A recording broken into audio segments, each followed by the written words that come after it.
Le prince Harry a eu un appel téléphonique en larmes avec son ex-petite amie Chelsea Deville la veille de son mariage avec Meghan Markle, selon les rapports.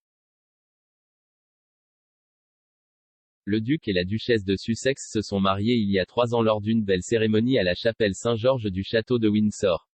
Leur anniversaire a récemment suscité une controverse, car la famille royale ne les a félicités sur aucun de leurs comptes de médias sociaux. Pourtant, le couple semble toujours aussi heureux et fort, accueillant leur deuxième enfant il y a tout juste une semaine, Lily et Diana Mountbatten Windsor.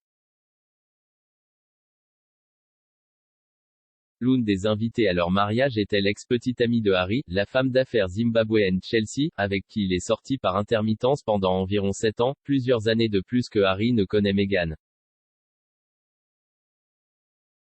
Cependant, elle n'a pas été invitée à la réception du soir plus exclusive à Frogmore House. Néanmoins, Harry aurait estimé qu'il devrait donner à Chelsea un appel de courtoisie pour régler ses émotions avant le grand jour.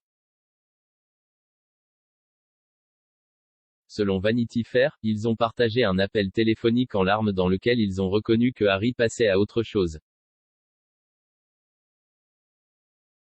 Une source a déclaré, c'était leur dernier appel, un appel d'adieu dans lequel ils ont tous deux reconnu que Harry passait à autre chose. Chelsea était très émue à propos de tout cela, elle était en larmes et n'a presque pas assisté au mariage. En fin de compte, elle est allée et a promis à Harry qu'elle n'essaierait pas de gâcher la fête. Le couple s'est rencontré pour la première fois au Cap pendant l'année sabbatique de Harry en 2004. Ils auraient eu une relation turbulente et se sont finalement séparés en 2011 parce que Chelsea n'aimait pas être sous les projecteurs et n'aimait pas toute l'agitation associée au fait d'être membre de la famille royale. Ils sont cependant restés amis et partagent plusieurs amis communs. La correspondante royale Katie Nicholl a déclaré à InStyle avant le mariage royal que Chelsea et Harry avaient le plus grand respect l'une pour l'autre.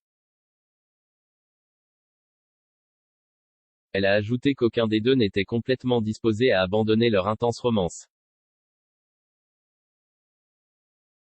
Madame Nicholl a déclaré, vous avez en quelque sorte le sentiment qu'aucun d'eux n'a jamais été disposé à abandonner complètement cette histoire d'amour. Ils avaient gravé leur nom dans l'une des troncs d'arbres du domaine familial. C'était une telle histoire d'amour, ça l'était vraiment.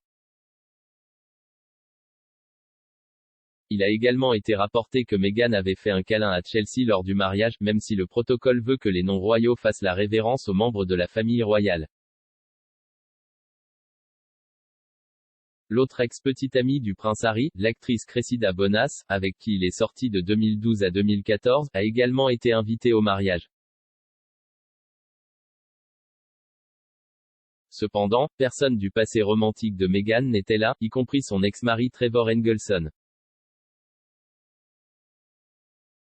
Meghan a rencontré pour la première fois le producteur et agent de talent hollywoodien à West Hollywood en 2004 et ils ont vécu ensemble pendant plusieurs années. Ils se sont mariés en 2011, mais le mariage n'a duré que 2 ans avant de mettre fin à leur relation, invoquant des différences irréconciliables dans leurs papiers de divorce. On pense que cela est dû en grande partie au fait qu'ils vivaient si loin l'une de l'autre. Meghan avait déménagé à Toronto pour filmer Suits, tandis que Trevor travaillait toujours à Los Angeles. Meghan est ensuite sortie avec le chef et restaurateur Cory Vitiello pendant environ 2 ans. Meghan et Harry se sont rencontrés pour la première fois à un rendez-vous à l'aveugle en 2016 et le reste appartient à l'histoire royale.